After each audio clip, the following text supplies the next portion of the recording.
자, 우리가 지금 제물 드리는 법에 대해서 계속적으로 살펴보고 있습니다. 말씀은 레위기 1장 3절에서 9절 계속 지금 이 본문 가지고 같이 하나씩 더 자세하게 하고 있습니다. 좀 보도록 합시다. 시작. 그 예물이 소의 번제이면 흠없는 수컷으로 회막문에서 여호와 앞에 기쁘게 받으시도록 드릴지니라. 그는 번제물의 머리에 안수할지니 그를 위하여 기쁘게 받으심이 되어 그를 위하여 속죄가 될 것이라.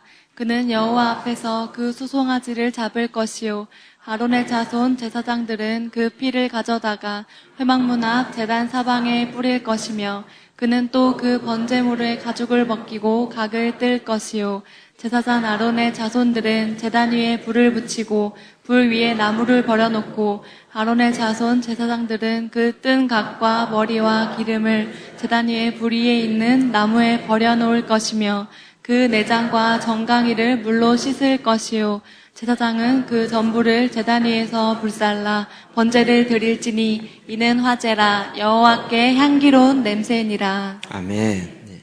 자, 계속 우리 반복합니다. 제사에는 5가지 5대 제사가 있습니다. 뭐가 있죠? 번제 소제, 화목제, 속죄제, 속건제. 어렵지 않으시죠?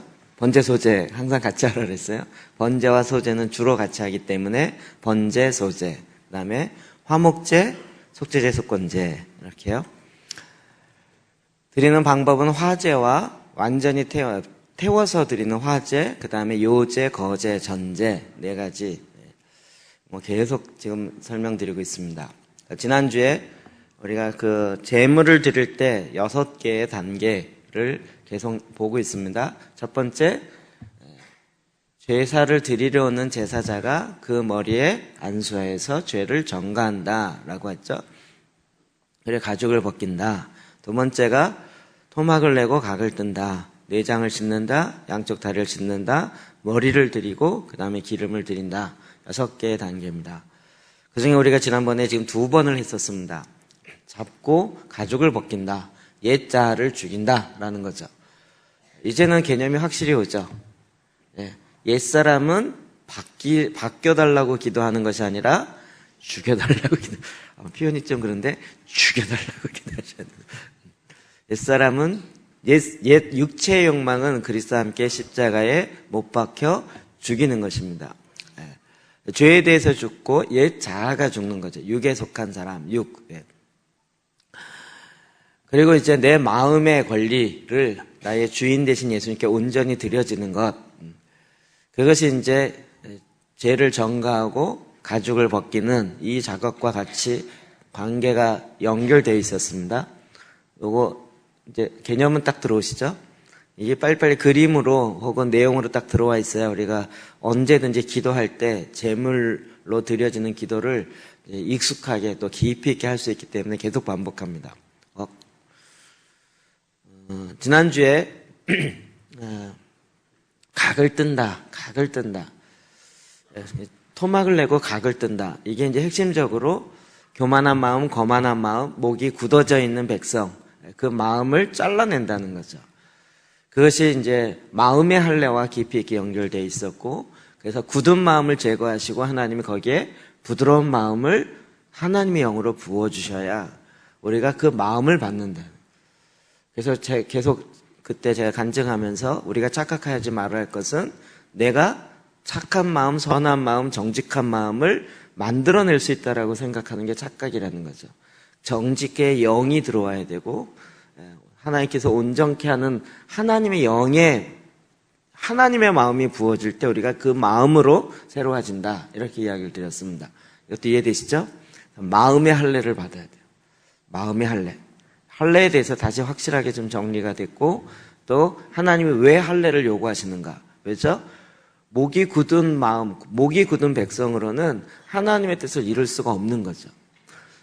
제물로 온전히 드려질 수가 없는 거죠. 옛사람의 굳어져 있는 옛 습관대로는 안 되는 거예요. 그 마음, 굳은 마음을 잘라내야 된다. 각을 떠야 된다. 이렇게 얘기됐습니다. 오늘은 그 3번째, 내장을 씻어낸다. 사실은 이 내장을 씻어내는 게 제가 이 6가지 단계 중에서 마음속에 제일 많이 와닿고 이 부분을 어떻게 하면 설명을 할까라고 고민을 계속했다가 딱 이 본문이 풀어지는 걸 보면서 이건 너무 중요한 거다. 너무 중요해. 그리고 우리가 이 깊이 파지 못하고 교회를 다니면서도 내 삶이 바뀌지 않는 이유 중에 한 가지는 또 이겁니다. 내 내장을 씻지 않기 때문에. 이 내장을 씻는다는 것은 결국 마음의 동기를 바꾼다는 것입니다. 지금 내 마음의 동기가 뭔지를 오히려 잘 놓쳐버리는 거죠. 근데 이런 것 때문에 너무 실망하지 않아도 되는 것은 너무나도 감사하게 사무엘 선지자도 바른 동기로 선택하지 못한 경우가 왕왕 있었다는 것입니다. 이게 다른 사람의 실수가 이렇게 위로가 되죠. 하나님께서 사무엘 선지자를 통해서 이제 두 번째 왕을, 사울 왕이 아직 있지만 몰래 가서 다윗을 기름 붓기 직전의 장면이죠. 아들을 데려오라. 근데 첫째 아들이 들어옵니다. 6절 7절이요. 시작.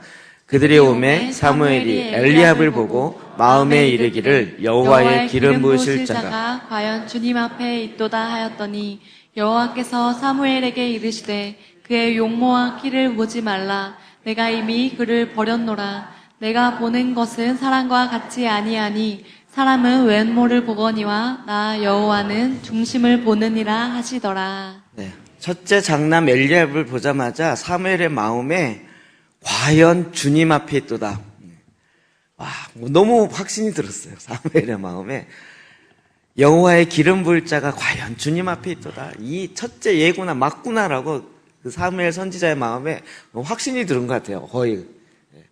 그럴 때 여호와께서 하나님께서 사무엘에게 말하되 뭐라 그랬어요?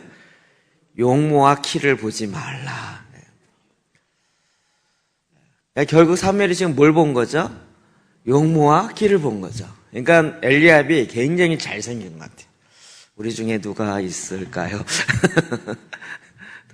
성민이가 혹시 키도 크고 용모도 괜찮고 그런데 용모와 키를 보지 말라라고 사람들은 눈에 보여지는 것 중심으로 많이 보는 거예요. 그런데 그 다음은 해당되지 않습니다. 상처받지 마시고 내가 이미 그를 버렸노라. 엘리압을 하나님이 택하지 않았어요. 버렸다는 거예요. 내가 보는 것은 사람과 같지 않다는 거예요. 사람은 외모를 보거니와 나 여호와는 중심을 본다는 거예요. 중심이 본다는 게 뭐예요? 마음을 본다. 마음. 그 마음에 숨은 동기가 무엇이고 그 속이 어떤지를 본다는 거예요. 다윗이 골리앗과 전쟁하려고 그럴 때 엘리압이 뭐라 그러죠? 다윗을 야단쳐요. 큰 형이 야단쳐요. 네가 전쟁을 구경하러 왔다. 네가 어디다 대고 나설라 그래? 이러면서 다윗을 야단쳐요. 그러니까 엘리압에 있는 마음이 계속 그 성경에 보면 나타나는 부분이에요. 다윗의 마음의 중심을 본 게 아니었죠. 그래서 하나님은 마음의 중심을 보십니다. 이것 때문에 또 착각하지 말아야 할 것은 하나님은 내 마음의 중심을 보신대. 그래갖고 자매들이 주로 예쁘게 잘 꾸미지도 않고 내 마음의 중심만 주님이 보신다고 생각하는데 그래갖고 그렇게 다닌 사람들이 있어요. 근데 하나님은 중심 보지만 형제들은 외모도 본다는 게 문제가 있다라는 것을 외모만 보는 형제는 또 껍데기만 보니까 그 껍데기가 늙거나 껍데기가 바뀌면 어떻게 될까요? 속았다 생각하는 거예요. 속은 게 아니라 그 사람의 내면이 잘못 본 거죠. 외형만 보고 살았다는 거죠. 우리가 얼마나 지금 이 시대 자체가 특히 한국 사회는 포장하는 문화, 포장. 진짜 과자나 이런 거 보면요. 요만한 초콜릿 하나인데 그거 포장하고 넣는다고 깍도 만들고 깍을 또 포장하고 그런 깍을 또 5개 넣고 크게 넣어서 또 박스 넣고 그 박스를 또 포장하고 그런 거 너무 많잖아요. 포장하다 보니까 그 안에 알맹이 몇 개 없어요.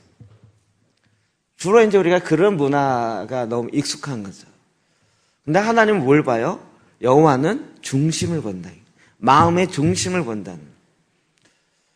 여러분, 그래서 내 마음의 중심을 어떻게 관리하느냐 이게 너무나도 중요한 것이에요. 히브리서 4장 12절이요. 시작. 하나님의 말씀은 살아있고 활력이 있어 좌우의 날선 어떤 검보다도 예리하여 혼과 영과 및 관절과 골수를 찔러 쪼개기까지 하며 또 마음의 생각과 뜻을 판단하나니. 아멘. 네. 마음의 생각과 뜻을 판단해요.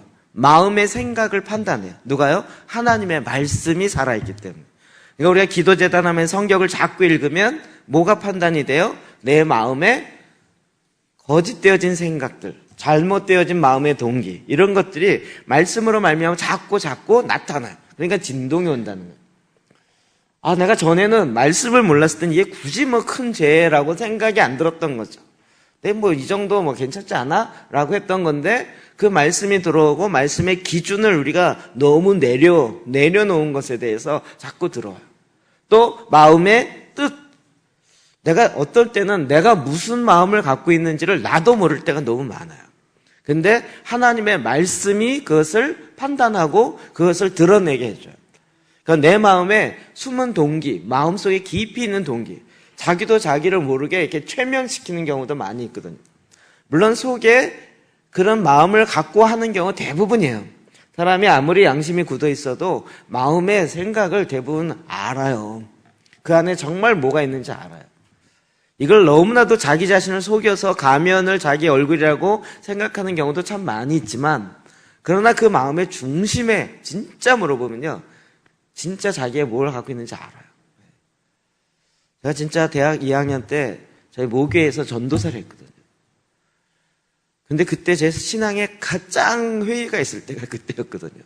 하나님이 살아계신지도 모르겠고, 주일날 저녁에 집에 가면 같이 전도사하는 형님 계셨는데, 그 이름도 비슷해요. 그분이 이경진 전도사였어요. 저는 이득진 전도사라고 해서 형제냐 그랬는데 둘이 가면서 얘기하는 거예요. 같은 전도사끼리 이제 얘기하는.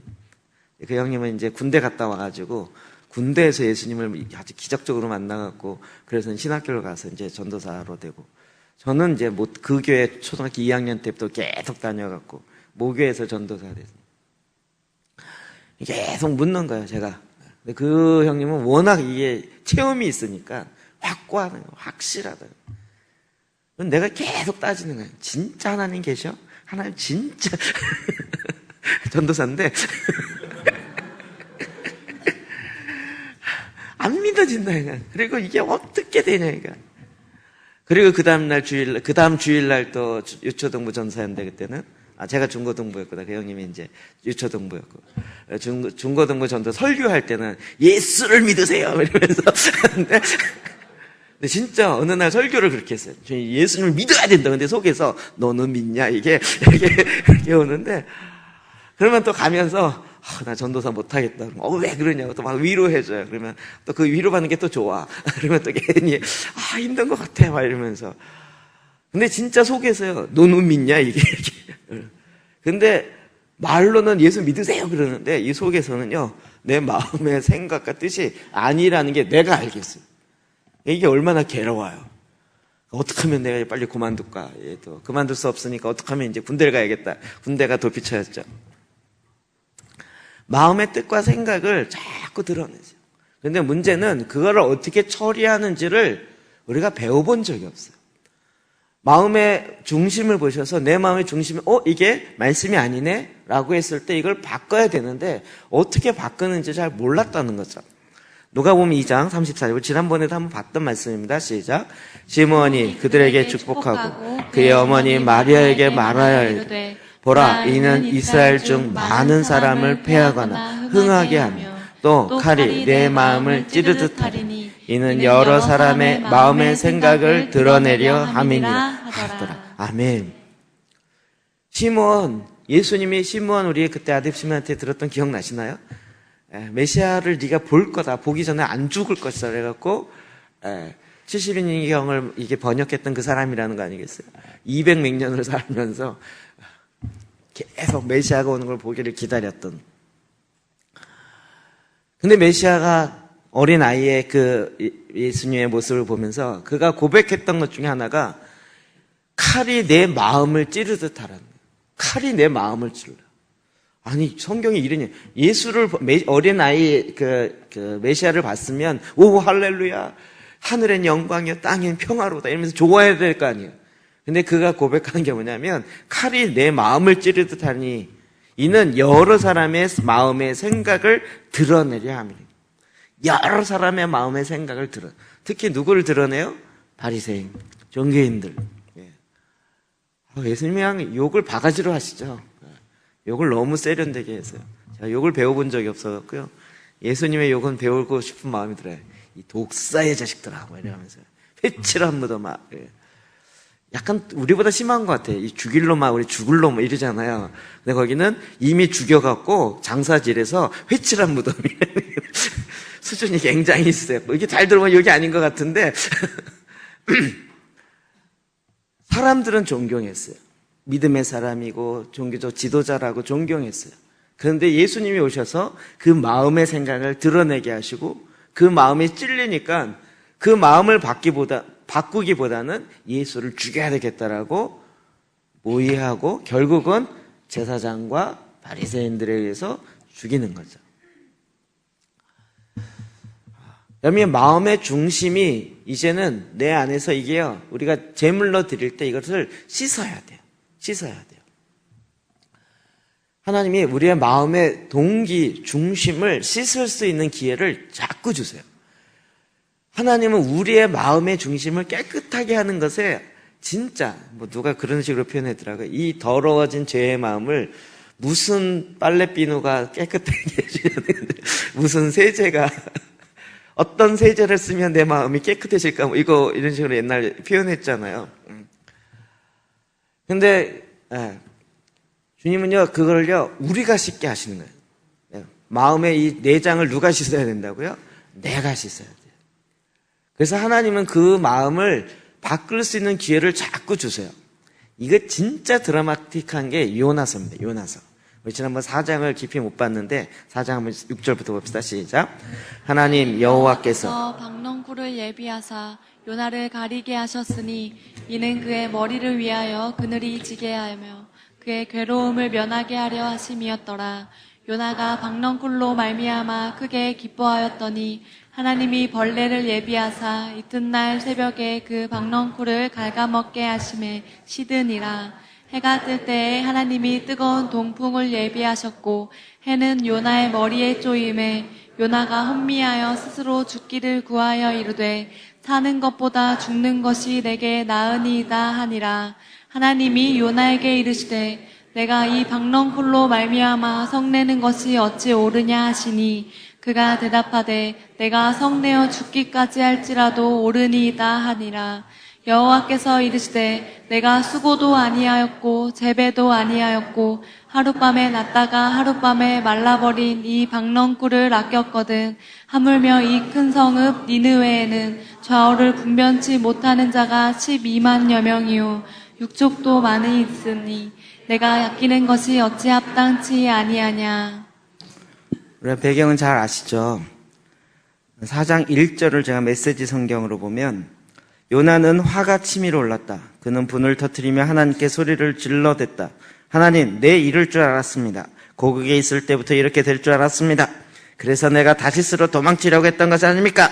주님은 지극히 은혜로우시며 자비로우신 분이라는 것을 웬만해서는 노하지 않으시고 사랑이 차고 넘치며 벌을 내리기도 했다가 용서해 주시는 분이라는 걸 내가 진작부터 알고 있었습니다. 그러니 하나님, 저들을 죽이시지 않을 거라면 나를 죽여주십시오. 차라리 죽는 게 낫습니다. 이거 많이 듣던 얘기 같지 않으세요? 네. 그 안에 마음의 중심에 저 니느웨 성 사람들, 아수르의 니느웨 성 사람들 죽어야 되는 거예요. 우리의 적국이고 죽어야 되는 거예요. 저들을 죽이지 않으실 거라면 나를 죽이십시오. 하나님이 용서해 주는 거 보면서 화가 더 났어요. 내가 이러실 줄 알았다. 이럴 줄 알았다고요. 그들이 회개를 조금만 했는데도 어떻게 이렇게 용서해 줄 수 있냐고. 차라리 나를 죽이십시오. 진짜. 그런데 이게요, 우리가 많이 하던 거 아닌가요? 여러분, 안 하셨어요? 내가 원하는 대로 안 됐을 때 막 하나님께 막 답답 대들면서 했던 내용이 상당 부분 이런 게 비슷하잖아요. 그래서 드디어 하나님이 그의 마음의 중심을 바꾸기 위한 준비를 하십니다. 하나님 진짜 바쁘세요. 큰 물고기도 준비했다가 오늘 보십시오. 6절에 보면 박넝쿨을 예비하사, 누가 예비했어요? 하나님이 박넝쿨을 예비했어요. 잎사귀가 큰 그런 걸 예비하셨어요. 그래서 그 머리 위에서 그늘지게 하셨어요. 그랬더니 그걸로 인해서 요나가 굉장히 기뻐했어요. 근데 또 하나님이 7절, 하나님이 뭘 예비했어요? 벌레를 예비해요. 벌레가 나타나거든 하나님이 예비하신 거 아닐까 생각하고 있어요. 그래서 이튿날 새벽에 그 박넝쿨을 갈아 먹게 했어요. 그 다음에 또 8절에 해가 뜰 때 하나님이 뭘 예비했어요? 뜨거운 동풍을 예비했어요. 하나님 진짜 바쁘세요. 박넝쿨도 준비해야지, 벌레도 준비해놔야지, 뜨거운 바람도 준비해놔야지. 우리는 마음을 확 바꾸면 되지. 그게 바꾸는 게요, 내가 죄인인 내가 해야 될 일이죠. 하나님 그걸 바꿀 수 있는 여지 상황들을 자꾸 만들어 놓는 거예요. 그냥 좀 시원하니까 요나가 그냥 그걸로 굉장히 기뻐하고 좋았던 거죠. 그런데 그게 갈려가 먹고 그러니까 또 뭐라 그래요? 8절 하반절에 요나의 머리에 쪼임에 요나가 혼미하여 스스로 죽길, 또 이제 뜨겁다고 또 죽기를 구하여 이르되 사는 것보다 죽는 것이 내게 나으니이다 아니라 주님 날 죽여주세요 이러면서. 갑자기 공감이 되세요? 아니면 요나 선지자 진짜 요나하고 비슷하죠. 그래서 하나님이 이제 요나의 마음을 바꾸려고 요나에게 이르되 내가 이 박넝쿨로 말미암아 성내는 것이 어찌 옳으냐 하시니 그가 대답하되 내가 성내어 죽기까지 할지라도 옳으니이다. 정말 막가요. 막가요. 정말 내가 성내는 게 옳다는 거예요. 내가 느끼고 내가 갖고 있는 게 옳다는 거예요. 이때 하나님께서 참 독특하게도 하나님의 마음을 보여주세요. 하나님의 마음을 보여주세요. 그 하룻밤에 자라서 하룻밤에 없어진 이 박넝쿨 잎사귀 한 장을 네가 그렇게 아꼈거든. 하물며 이 큰 성 니느웨에 있는 좌우를 분별하지 못하는 다음 세대 아이들이 12만 명, 12만 명 이렇게 있는데 그 육축도 많이 있는데 그들을 아끼는 내가 어찌 합당하지 않냐냐. 참 아이러니컬하게도 요나는 이러고 끝나요. 요나가 회개했는지 안 했는지 마음을 씻었는지 안 씻었는지 잘 모르겠어요. 요나가 아마도 다혈질이었을 것 같은 생각이 들어요. 다혈질이면 또 이럴 때 확 꼬꾸라지죠. 주님 내 오장육부를 다 씻어주세요 이러면서 그랬을지 모르겠어요. 우리의 숨은 동기에 있는 잘못되어진 마음을 우리가 꺼내서 사실은 하나님 말씀 앞에서 놓고 이거를 내가 씻어야 돼요. 말씀을 보면서 자꾸 그게 드러나요. 드러날 때 우리는 그걸 숨기려고 막 노력하고 가면 쓰고 아닌 것처럼 하고 막 이렇게 가는데 그러다 보면 내 굳은 마음만 더 딱딱해져요. 근데 그럴 때 정말 내 마음에 할례를 하는 것 같이 정말 하나님이 내 마음의 동기에 바르게 내가 지금 자리를 잡고 있는지를 계속 비교해 봐야 되는 거예요. 그러니까 목이 곧은 백성이 되어서 내가 생각하고 내가 느끼는 게 옳습니다. 근데 그게 정말 타당하냐는 거예요. 정말 타당한 거예요.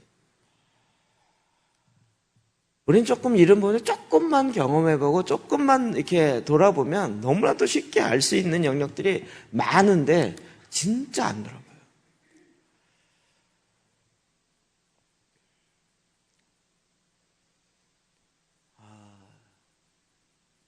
저는 개인적으로 이제 제가 저의 경험에서 신학생들 대상으로 사역을 하다 보니까 11개 신학 대학을 다니면서 그냥 한두 번 다닌 게 아니라 학기 내 일주일에 한 번, 두 번씩 가면서 개척을 하고 했으니까 감신과 성결교, 기성, 예성 이런 데 많이 다녔잖아요.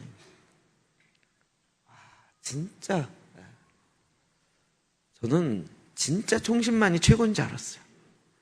근데 가는 데마다 자기네가 다 최고예요. 와, 진짜 최고예요. 그리고 우리가 거의 2단 수준으로 배웠던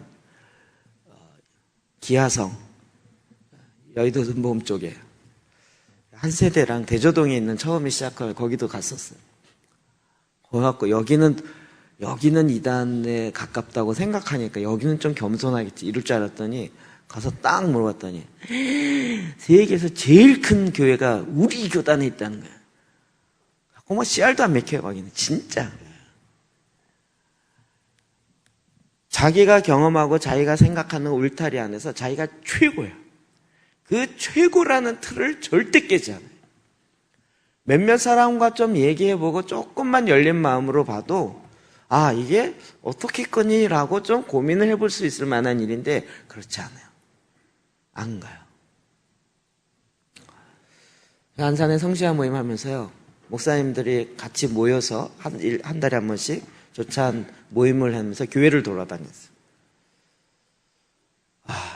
그래서 다들 내가 안산에서 30년째 목회합니다, 27년째 합니다, 25년째 합니다 이러신 분들이 모여있어요. 그래갖고 각 교회를 돌아다니는데 딱 그 교회 가서 딱 만나서 이제 아침 모임 하려면 내가 25년 목회 만에 이 교회에 처음 와봅니다. 옆에 교회를 가보질 않아요. 얘기만 듣지 가보질 않아요. 이게 무슨 라이벌도 이런 라이벌이 없는 것 같아요. 그 긴장선이라는 건요 진짜 많아요. 그러니까 그 마음에 어떤 마음의 동기가 있는지를 이 벽이 얼마나 큰지 저는 이 피부로 느끼면서 이렇게 경험해 봤기 때문에요 보통이 아니에요. 차라리 세상에서 틀리면 좀 틀렸다 그러는데요, 이 기독교계 안에서 한번 잘못됐다 그러면요 이단 소리 들으면 사탄이 돼버려요. 이게 보통 살벌한 거 아니에요. 네. 한국은요 특히 더해요. 한국은요. 제가 오늘 아침에 솔로몬의 잠언을 읽으면서도 그 마음이 팍 드는 거예요. 솔로몬이 옛날엔 좋은 줄 알았다가 나중에 성경을 자꾸 보니까 솔로몬이 결국 나라를 두 쪽 냈잖아요. 하나님 하지 말라는 거 다 했죠. 그리고 그가 마지막에 잠언을 써요. 아들아, 아비의 말을 들어라. 지혜를 구하라. 우리나라 같으면요 그런 솔로몬의 말 안 들어요. 찢어버렸지. 말년이 그렇게 엉망으로 갔으면 이 인간 없애야 돼. 그래갖고 아예 딱 찢어갖고 버리지 그 잠언을 쓰질 않을 거예요. 정말 내 마음의 동기를 점검할 때요, 하나님의 말씀 앞에 내가 정말 그런가, 하나님이 가장 싫어하는 게 교만인데, 왜냐하면 이게 사단과 연결되어 있기 때문에 그래요. 하나님 자리에 자기가 앉으려고 했던 것이 사단의 마음이잖아요. 그래서 인간에게도 그 마음을 계속 심은 거죠. 네가 하나님처럼 될 수 있다. 근데 내 마음에 진짜 하나님을 배격하려는 그 마음이 무엇인지를 하나님이 여러 가지 사건과 사고를 통해서 내 마음의 동기가 뭔지를 알게 해요. 그럴 때 이게 내가 마음을 바꿔야 되는 거구나. 그리고 이것을 이제 하나님 앞에 나아가서 이거를 씻어내야 돼요. 언제까지 씻어요? 깨끗해질 때까지 씻어내는 작업을 해야 돼요. 제가 보기에 하나님이 고난을 우리 가운데 허락하시는 이유는 이 씻는 작업을 하게 하시는 것 같아요. 그런데 사람이 웬만해서 마음을 안 바꿔요. 진짜 사람의 마음은 진짜 참 쉽지 않은 것 같아요. 근데 하나님은 그 마음을 씻기를 원하세요. 그거 씻고 난 다음에요, 여러분 솔직하게 고민을 해보셔야 돼요. 우리가 아이들한테 너 교회 다니라. 우리 어렸을 때는 우리 부모님들이 너 교회 안 나가면 진짜 다리 몽둥이 부러뜨려, 밥 안 줘 이래가면서 교회를 억지로 나가게 했거든요. 내가 사춘기가 되고 대학 딱 들어가면 이제 교회를 안 나가요. 그러면 질문을 하죠. 교회 왜 안 나가냐 그러면 딱 물어요. 교회 왜 가야 되는데? 그러면 그거를 대답해 줄 줄 알아야 되는데 대답할 말을 생각을 안 해요. 그게 준비가 안 돼 있으니까 그 다음 뭐라고 얘기해요? 자식 말 대꾸 가고 있어 이제 이렇게 되는 거예요. 내 말 안 들어. 너 밥 안 줘? 막 이제 그때부터 협박을 얻는 거죠. 그러니까 마음에 정말, 그러면 그 질문을 갖고 답을 하려면 내가 솔직히 나한테 물어봐야 돼. 내가 왜 교회를 다니지? 교회를 다니는 이유가 뭐지? 목적이 뭐지? 그 마음의 동기를 점검해 봐야 되는 거죠. 그런 질문들이 솔직한 질문에 솔직한 대답이 나와야 되는데 그것을 한국 문화 속에서는 거의 묻지 않고 듣지 않는, 대답 안 해주는 이런 게 워낙 익숙해지다 보니까 그런 것들에 대해서 까딱 잘못하면 말대답한다 그리고 그렇게 막 야단치다 보니까 정말 발전돼야 될 것이 발전이 안 돼요. 어제도 목사님과 그런 얘기를 했는데 우리 교단에 막 개혁 좋은 거 다 붙였어요. 청교도에 개혁주의에 보험주의에 보수주의에 어마어마한 신학을 하고 있다는 거예요. 그래서 별명이 뭐예요? 꽃꽂이 신학이라고 그랬죠. 우리 어느 신대원 교수님이 얘기한 거예요. 꽃꽂이 신학이라고요. 좋은 꽃을 다 꽂아다가 꺾어다가 다 꽂아놨어요. 막 화려하게 펴 있어요. 우리는 개혁주의, 화란의 아브라함 카이퍼의 개혁주의라는 거예요. 그게 1800년도 초반이에요. 2000년 지났어요. 200년 지났어요. 근데 그 200년 전 거를 지금 얘기하는데 날마다 개혁한다 해서 개혁주의거든요. 그러면 200년 전 거 지금 당연히 개혁할 거 많죠. 그러면 지금 개혁주의를 개혁해야 될 상황인데 개혁주의를 개혁하자고 얘기하면 난리가 나는 거예요. 마음의 동기에 진짜 뭐가 중요한지를 봐야 되는 거예요. 이번에 유튜브에 페이스북에 아주 난리를 친 사건이 있었습니다. 본인이 사과했으니까. 가정사역에 유명한 송기론 목사님이 한국 기독교의 5대 적폐 이래갖고 5가지 얘기했어. 보니까 우리 교회 5개 다 들어가 있어. 이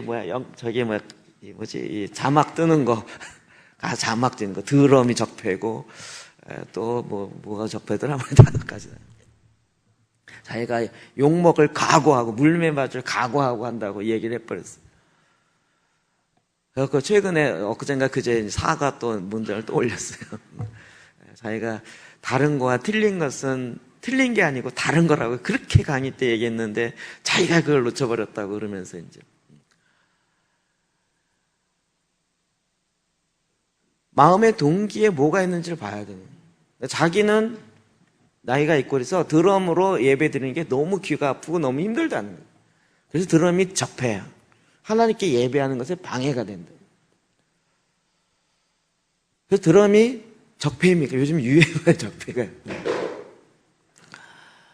이런 부분에 있어서 마음의 동기가 무엇인지 정말 봐야 됩니다. 어떠한 한 형태, 어떠한 한 모습, 이것만이 옳은, 그게 아니고 하나님은 마음의 중심을 보시는 거예요. 이게 외형을 보는 게 아니라 중심을 보는 거예요. 정말 저는 그런 경우 있다고 봐요. 드럼이나 이런 걸 하는데 하나님을 예배하는 마음이 아닌 상태에서 얼마든지 나 드럼 잘 쳐 이러면서 할 수 있어요. 그것도 느껴지기도 해요. 네. 그러나 드럼이 적폐고 그것이 적폐다 이렇게 얘기하는. 아니 성가대는 그런 거 없나요? 성가대 나 노래 잘해 이러면서 하나님을 예배하려는 게 아니라 노래 잘하는 걸로 하려는 그런 거 얼마든지. 그러니까 하나님은 노래 잘하냐 못하냐 잘 치냐 못 치냐가 아니라 그 마음의 중심을 본다는 거죠. 내 안에 정말 하나님을 예배하고 하나님을 높이고 하나님을 기뻐하는 그게 있는지 아니면 분위기를 지금 띄우고 있는지를 하나님을 아시고 또 우리들도 인간들도 영적인 센스가 다 있어서 이런 걸 웬만하면 안다는 거잖아요. 그럴 때 그 마음의 동기를 바꿔야 되는 거죠.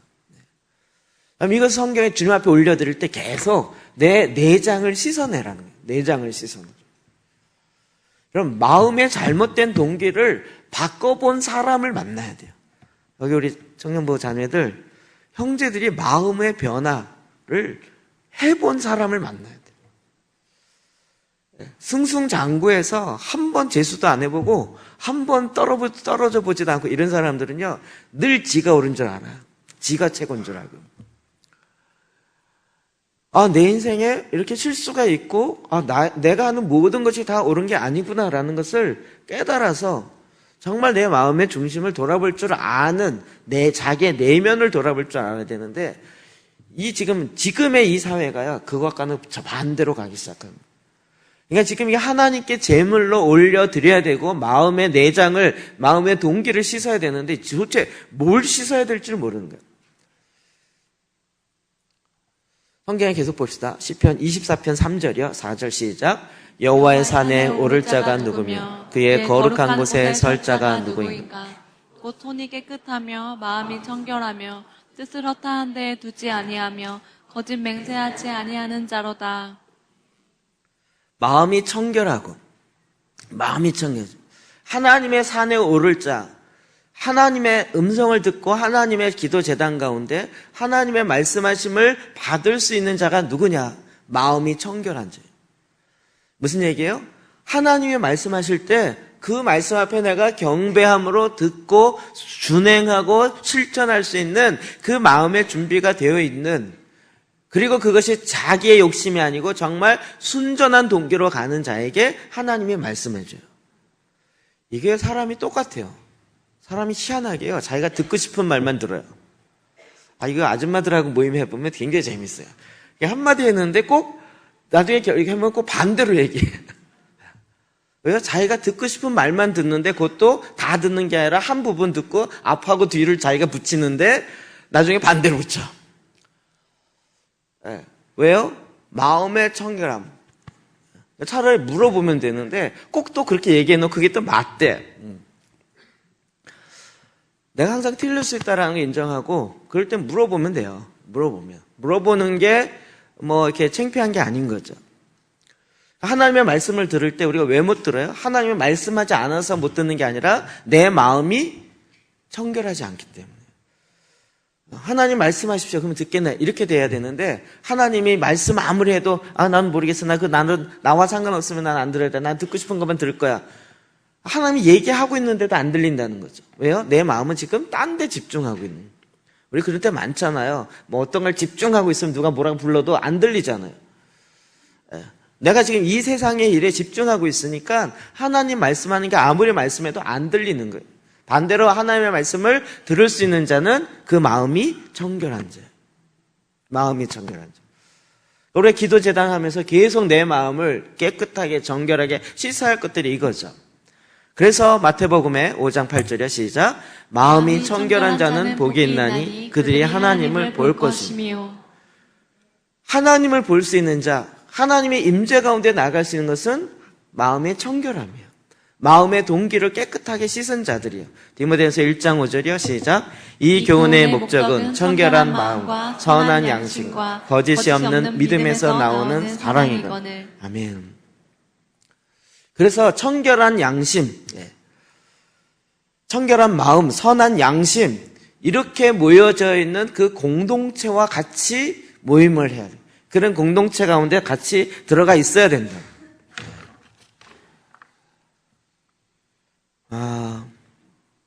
제가 가끔 지난번에도 한번 얘기했었는데요. 제가 이제 대학 다닐 때 1학년 신입생으로 들어온 자매가 있었는데 캐톨릭 수녀하려고 했다 들어왔던 자매예요. 하나님을 대학 2학년 때 믿었어요. 그래서 이제 저희 단체에 들어와서 같이 가는데요. 이 자매의 특징은 뭐냐면 진짜 마음이 깨끗해요. 고난은 되게 많았는데 마음은 진짜 깨끗했어요. 그래갖고 이제 학기 초가 되면 학생 이렇게 후배들 묻잖아요. 언니 어떤 수업 들어야 돼? 그러면 찍어줘요. 이 교수님 수업 너무 좋아. 너무 좋아. 그런데 너무 좋다는 기준이 듣는 사람과 말하는 사람이 틀려. 이 자매가 얘기하는 건 대부분 언니 어떤 수업 들어야 돼? 그러면 질문이 뭐죠? 학점 잘 주는 교수가 누구예요? 이 질문이거든요, 대부분. 근데 이 자매는 마음이 너무 깨끗해서 그 강의를 들면 정말 자기가 속 사람이 성장하고 많은 도움이 되고 숙제가 많아도 그것과 상관없이 내가 공부를 정말 잘할 수 있는 그런 신실한 그런 교수를 진짜 좋다고 얘기하거든요. 근데 학점만 띡띡 많이 주고 이런 교수들은 이런 교수는 안 좋다고 얘기해요. 똑같은 말을 하는데 근데 나중에 보니까 너무 다른 거예요. 그래서 언니 이게 좋다고 이 교수님 좋다 그랬는데 왜 이게 과제도 많고 힘든 거야? 그러면 그게 좋은 거잖아. 나중에 서로 이게 얘기가 안 돼. 얘기가. 그러니까 마음이 청결한 자들이요. 그러니까 우리는 자꾸 우리가 갖고 있는 내 기준에서 꺾어 듣는 부분이 너무 많아요. 그런데 그리스도 안에서 마음의 정결한, 여러분 이게 이런 공동체 만드는 게 힘든 거라고. 쉽게 만들어지지 않아요. 우리가 성경 읽고 이것도 지금 이렇게 만들기까지 우리 한번 실패했다가 다시 시작한 거 아세요? 처음에 제가 대만 갔다 와서 10장 읽읍시다. 그래서 10장 읽다가 석 달 만에 포기하고 아무도 안 읽고 보니까 혼자 10장 읽읍시다라고 얘기하고 그래서 포기하고 이제 한 장씩 읽읍시다. 그리고 한 장으로 다시 내려갔다가 6개월 동안 한 장씩 읽다가 2장씩 읽다가 석 장씩 읽다가 그래갖고 다시 올라온 거 아세요? 예. 하루아침에 읽자 그래서 갑자기 팍 뜨지 않았다고요. 이제는 좀 읽는 분위기가 된 거죠. 안 읽으면 약간 불안한 분위기인가요? 아닌가요? 안 읽어도 속여서 넘어갈 수 있는 분위기인가요? 청결한 마음으로 그 기준, 그 수준으로 올라가야 되는 거예요. 디모데후서 2장 22절이요. 시작. 또한 너는 청년의 정력을 피하고 주를 깨끗한 마음으로 부르는 자들과 함께 의와 믿음과 사랑의 화평을 따르라. 주를 깨끗한 마음으로 부르는 자들과 함께 하라는 이게 공동체죠. 주를 깨끗한 마음으로 부르는 자들이에요. 얼마 전에 요즘 젊은이들 데이트하면서 1박 2일 여행 가는 것이 찬성이냐 반대냐 이거 갖고 표가 붙었더라고요. 데이트할 때 20대 초반이에요. 결혼할 생각이 있고 이런 게 아니고 20대 초반인데 데이트하면서 1박 2일로 여행을 가는 이걸 찬성인가 반대인가 우리도 해볼까요? 재밌네 이거. 깜짝 놀랄걸요? 깜짝 놀랄 우리 청년들만 해볼까요? 생각 완전 달라요. 완전 달라요. 주를 깨끗한 마음으로 부르는 자들과 함께하는 것이 얼마나 소중한지요. 얼마나 소중한지. 이게 그냥 구태의연한 구약의 윤리가 아니고 하나님께서 그것을 주시는 하나님의 계획과 목적이 있는 거죠. 히브리서 10장 22절이요. 시작. 우리가 마음의 뿌림을 받아 선한 양심으로부터 벗어받고 몸은 맑은 물로 씻음을 받았으니 참 마음과 온전한 믿음으로 하나님께 나아가자. 아멘. 악한 양심으로부터 벗어나서 우리가 이 말씀 물두멍 기도할 때 나오는 말씀이잖아요. 악한 양심으로부터 벗어나서 맑은 물로 씻음을 받는다. 저는 제가 그 대학부 할 때 유명했어요. 이성교제 못하게 맞고 하는 애 떨어뜨리고 헤어지게 만들고 유명했어요. 그런데 하는 애들은 또 해요. 저도 그걸 알아요. 한 번 했던 애들은 늘 했던 애가 또 하지 안 하는 애는 계속 안 하고. 그러니까 이걸 자꾸 기준을 세워달라 그러는데 그렇게 되면 기준을 여기도 못 세우고 여기도 세우고 중간을 세우면요 이 높은 기준에 있는 애들이 내려와야 돼요. 제가 이걸 자꾸 그렇게 얘기하는 건 이쪽에 있는 아이들 때문이 아니라 정상적으로 나가는 아이들 위해서 얘기하는 거죠. 여러분 정말 결혼할 때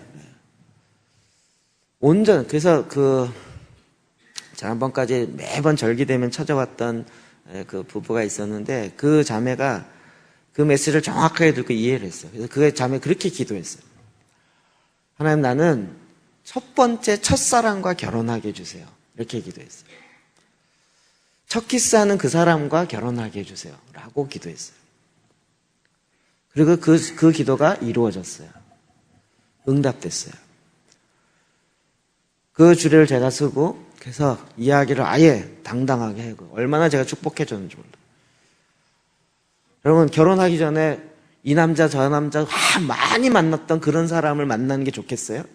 아니면 첫사랑을 만나는 게 좋겠어요? 이게 구태의연한 생각인가요? 이렇게 저렇게 많이 만나본 경험이 하나도 도움 안 된다는 거 아시죠? 그건 쌓여지지가 않는 거예요. 아니 이왕 하나 옆에 기도할 거 온전하고 순전함으로 하는 것이 낫지 무슨 연애 경험이 무슨 자랑이라고 그거를 난리를 치냐고요. 아니, 그걸 아예 떠버놓고 얘기하고 세상에 그냥 방송에서 이야기하고 그러니까 말도 안 돼요. 그래갖고 사람의 호기심은 죄악이에요. 제가 약간 이런 부분에 좀 구태의연한 생각이 있을지 모르지만, 제가 방송국 적이라면 우리 결혼했어요 프로그램 완전 폐지예요. 쓸데없는 호기심만 만들어 놓지 그게 사람들에게 좋은 영향을 미치질 않아요. 공영방송에서 전에는 기준이라는 게 있었는데 이젠 기준을 표현의 자유라는 것 때문에 싹 없애놓고요. 이제는 아예 다음 세대에 대한 그런 생각들조차를 갖질 않아요. 온전한 마음, 깨끗한 마음, 그래서 하나님 앞에 순전한 마음, 이 마음을 자기 자신이 준비하는 게 너무 소중한 거예요. 자기가 한번 고집 부리면 절대로 누구도 날 못 꺾어. 이게 자랑인 사람이 참 많아요. 평생 내 고집은 아무도 못 꺾었어. 이거예요. 목이 고다 있는 거죠. 너무 속된 말로 기부스를 너무 많이 해서 언젠간 기부스가 부러지는 경향이 있어요. 그래서 우리가 보혈 기도할 때 이게 참 저는 너무 감사한 게 아데프 신부님의 보혈 기도와 우리가 지금 이 내면의 이야기하는 것과 너무 맞잖아요. 아주 너무 더 깊이 풀어주니까 너무 감사해요. 같이 좀 읽어볼까요? 시작. 쓴뿌리와 용서하지 못하는 마음은 제거될 것입니다. 그 마음은 제거돼야 돼요. 씻어야 돼요. 쓴뿌리가 내 안에 갖고 있어서 도움이 되는 게 없어요. 계속 쓴맛만 내요. 그거는 제거해야 돼요. 그리고 용서하지 못하는 마음 제거돼야 돼요. 또 시작. 교만과 원수를 대적하지 못함이 제거될 것입니다. 교만한 마음 제거돼야 돼요.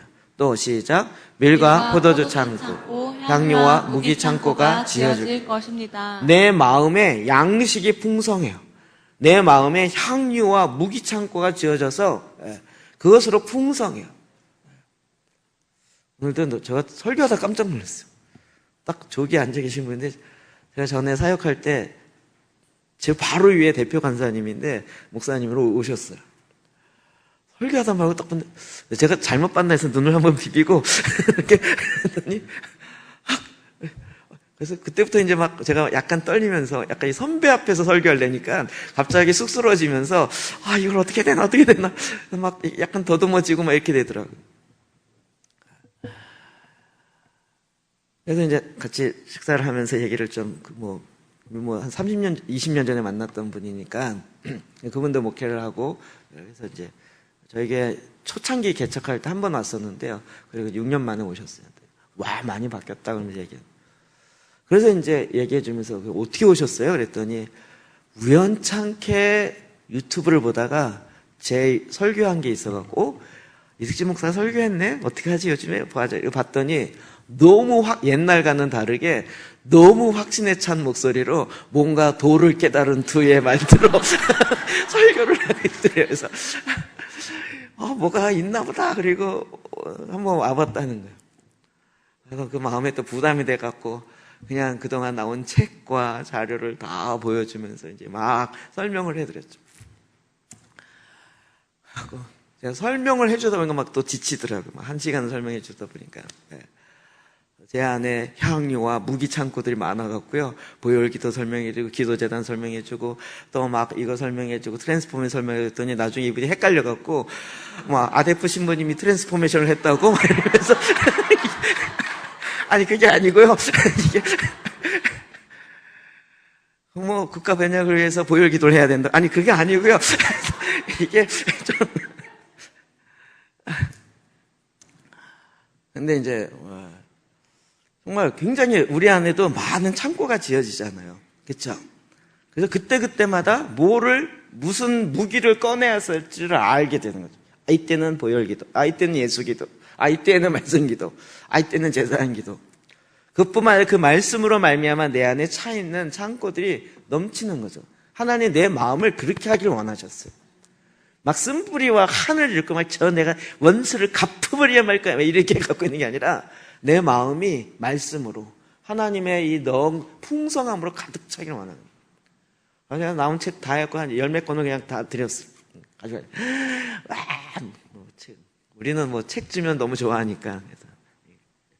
그래서 되게 좋아하면서 기뻐하면서 내가 한번 연구해 보리라 그러고 가셨어요. 걱정과 얽매임으로부터 정결케 될 것입니다. 걱정이 내 마음을 상하게 해요. 염려, 얽매임으로부터 정결. 우리가 얽매이는 게 뭔지 하나님 자꾸 드러내세요. 말씀으로 드러내시고요. 또 시작. 편견과 야망들로부터 정결케 될 것입니다. 그렇죠? 내가 갖고 있는 나도 모르게 세워있는 편견들이 있어요. 혹은 내가 갖고 있는 야망이. 희한해요. 이게 종교적 야망이 더 무서운 게 처음엔 주를 위해서 시작해요. 주님을 위해서, 주님의 나라를 위해서, 하나님의 나라의 발전을 위해서 시작해요. 그런데 나중에 가다 보면 이게 점점 굳어져요. 왜곡돼요. 그러면 마음의 동기를 다시 점검해서 어디서부터 잘못됐는지를 찾아가서 그 부분도 고쳐야 되는데 대부분 이게 전통이 돼버리면 그 다음부터는 못 말리는 거죠. 시작. 두려움과 불안으로부터 정결케 될 것입니다. 사람이요, 우리나라 사람 약 70%는 이 점액질이에요. 대부분 그래요. 어느 국민이든지 안정을 추구해요. 그래서 이 두려움, 불안함을 자기가 해소하지 않으면 이게 해결이 안 되는 거예요. 그냥 그 두려움을 극복하려는 마음에서 뭔가 대안을 세우는데 하나님을 믿는 차원의 대안이 아니고 신뢰하지 못하는 차원에서 인간적 대안을 세우다가 바벨탑을 세워요. 그 다음에요, 시작. 모함과 의문으로부터 정결케 될 것입니다. 저는 이거 진짜 되고 싶어요. 하나님의 말씀을 읽을 때 그냥 넘어가지 마시고 이게 그런가라고 하면 계속 잡고 그것을 하나님께 묻고 듣고 작업을 하셔야 된다. 진짜로요.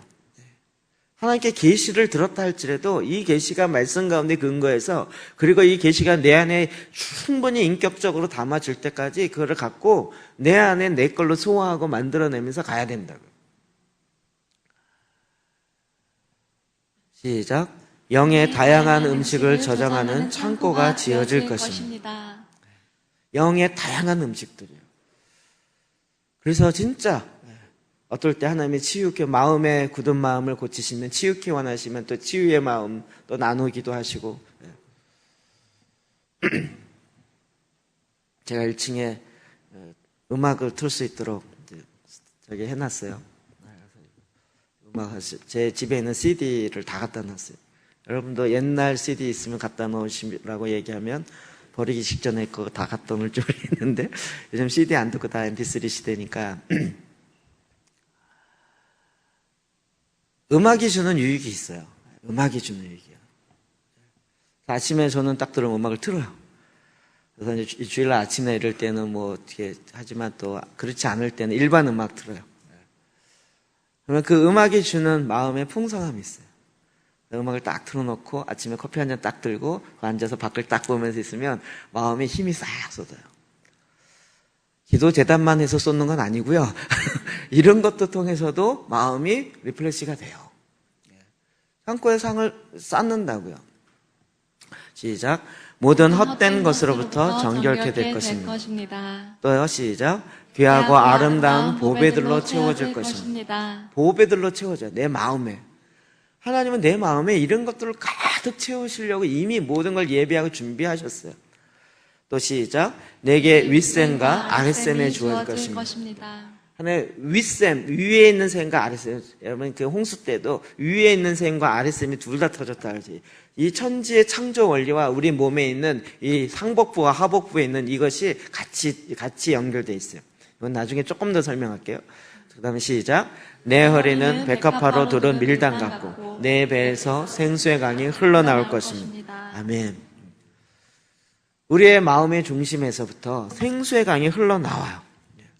하나님 이렇게 가기를 원하세요. 저도 제 새로운 목표가 생겼는데요. 말하려니 쑥스럽네. 아데프 신부님의 20분의 1만큼만 쫓아가기로 있어요. 제가 만나면요, 사람들이 만나보고 싶다. 지난번 만났는데 또 만나고 싶다. 전부 그러지. 나 그 인간 다시는 안 만날래. 이런 사람이 아직까지 없었어요. 오늘 어떻게 하시길래 그게 되지? 그를 만났던 분들을 제가 다시 만나지, 3자 입장에 만나잖아요. 그러면 한결같이 다, 한국 언제 오신대요? 만날 수 있어요? 저도 만나게 해주세요? 다 이래요. 한국 오시면 나 도망갈래? 이럴 사람 아무도 없어요. 아니, 도대체, 한국에 그런 목사님 별로 없어요. 저러면 내가 꼭 만나보고 싶다. 이러실 분이, 그러니까 모든 사람에게 그렇게, 물론 모든 사람에게 그렇게 들어야 되는 건 아니에요. 그러나, 정말 그의 마음에서요, 그 생수가 흘러나와요. 생수가 흘러나와요. 그러니까 사람들이 만나면서 그 안에 갖는 기쁨, 즐거움들이 누려져요. 말이 길지 않으시더라고요. 진짜로. 제가 만났던 사람도 만나서 얘기를, 거꾸로 전 또 이 수직가잖아요. 제 특기는. 만나서 무슨 얘기 들으셨어요? 물어봐요, 또. 들은 얘기하고. 또 어떤 얘기 하셨어요? 그러면 또 들어보고. 그러면요. 보면 별로 긴 얘기 아니에요. 그냥 짤막한 얘기예요. 그것이 자기 인생을 바꾸고, 그것이 자기의 생애를 놀라운 터닝포인트가 됐다는 거예요. 그럼 그런 만남의 주인공이 되고 싶지 않으세요? 그런 분 만나는 것도 내 마음의 소원일 수 있겠지만 나도 그런 주인공이 되고 싶지 않아요. 우리는 그런 주인공 되면 안 돼요? 그런 소원을 가지면 안 돼요? 하나님이 우리 모두를 그렇게 되기를 원하셨다고. 내 마음을 그렇게 깨끗하고 정결하고 온전하게 하셔서 하나님이 내 마음으로부터 생수의 강이 흘러나와서 주변에 만난 사람들의 갈증이 해결되어지고 그 안에 깊이 있는 생수를 맛보는 그런 일들을 보기를 원하는 거죠. 하나님 우리 모두를 그렇게 하기를 원하시는 거예요. 그래서 우리의 안에 있는 마음, 내장을 깨끗하고 정결하게 씻으라는 거예요. 부정적인 측면이 아니라 더 긍정적인 측면에서 주님이 우리 안에, 그러니까 내 안에 주님께 제물로 드릴 때 이 제물을 씻어야 되는 거예요. 내장도 태워드리는데 이걸 그냥 태우고 깨끗이 씻어서 바른 동기가 되어지도록 주님 앞에 올려드립니다. 그러니까 여러분 이 말씀으로 기도. 자, 그래서 지난번에 우리가 지난주에도 이거 갖고 기도했어요. 요나서 4장 1절 11절이요. 하물며 이 큰 성읍 니느웨에서 좌우를 분별해지는 자가 12만 명이요 육축도 많이 있나니 내가 아끼는 것이 어찌 합당하지 아니하냐. 여기에 주님의 마음이 들어가 있어요. 여러분 아까 기억나시죠? 요나에게 네가 이 박넝쿨 잎사귀 한 장도 하루에 있다가 하루에 없어진 이 박넝쿨 잎사귀 한 장, 이것도 아꼈거늘 하물며 내가 이 12만 명이나 되는 이 생명을 아끼는 것이 어찌 합당하지 않냐. 그 정말 말도 안 되는 것 같은 요나를 향해서 하나님이 하나님의 마음을 부으면서 야단치는 것이 아니라 그를 설득해요. 그리고 그의 마음을 바꾸길 원하세요. 하나님이 지금 제가 지난번에 이거 갖고 기도할 때 북한 땅을 위해서 기도했어요. 비율로 볼 때 4분의 1이에요. 아니면 5분의 1. 북한이 지금 2천만 명이라 그러면 2,300이라고 얘기하는데 2천만 명으로 쳤을 때 5분의 1이면 10분의 1은 200만 명이고요. 5분의 1이면 400만 명이에요. 그 400만 명을 아끼는 게 합당하지 않냐는 거죠.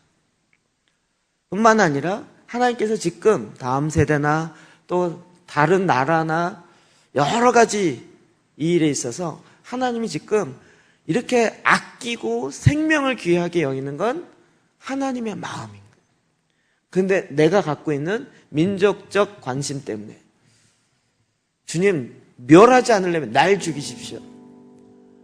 이것이 내 안에 있는 거죠. 주님 저 일본을 멸하지 않으려면 차라리 날 죽여주십시오. 지금 내가 원하는 대로 되지 않는다면 차라리 날 데려가십시오. 내 안에 이런 마음이 있을 때 그 마음을 바꿔야 되는 거예요. 씻어내야 되는 거죠.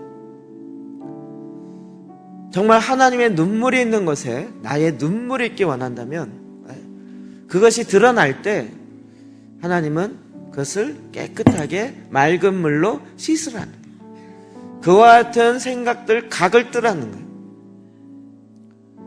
그리고 그것으로 말미암아 깨어졌던 그런 마음들 씻어내라는 거예요. 거짓되어진 이론들 다시 지금 너무나도 포장을 중요시 여기다 보니까 그 안에 실제를 놓쳐버려진 세대예요. 저는 요즘 젊은이들이 오히려 전 쉽다고 생각해요. 왜냐하면 실제가 있으면 돼요. 포장에 너무 진저리가 난 거죠. 포장해서 이게 진짜 했는데 아무리 봐도 진짜가 아니네. 진짜를 찾아요. 근데 진짜가 있는 곳에, 진짜 생명이 있는 곳에, 진짜 길이 있는 곳에, 진짜 진리가 있는 곳에 하나님께서 그 일을 드러내지 않겠냐는 거예요. 그래서 제가 그것에 근거해서 이렇게 좀 적어본 거죠. 요나의 그 마음이 이제는 하나님께서 그 마음을 씻기 원하세요.